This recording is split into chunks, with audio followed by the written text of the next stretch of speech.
Which one? Does it make an I sound or does it make a H sound? Mandy Shemp has her hands full with a classroom full of 5-year-olds. 2 years ago, I had 31 kindergartners in my classroom, and last year I had 26. The worst part for her? I couldn't do my job the best that I could because of the number of students. This year, she says she's fortunate. By chance, she has the smallest class size in the school, with 20 students. But she doesn't know what next year will bring. Tulsa Public Schools has been down teachers for years.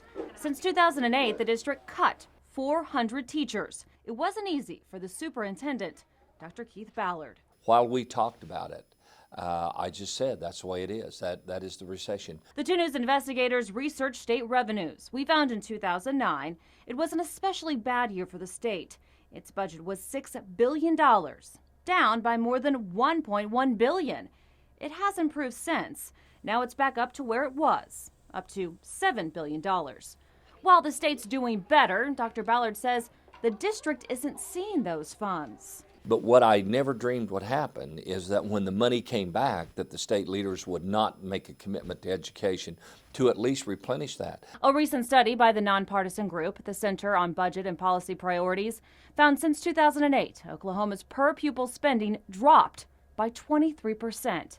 That's more than any other state in the country. The funds need to be made up that were lost during that time. But State Senator Gary Stanislawski says the study didn't take into account other revenue that goes to schools, like property taxes. If we take into consideration all funding sources, the latest study that I saw puts us about 29th in the nation.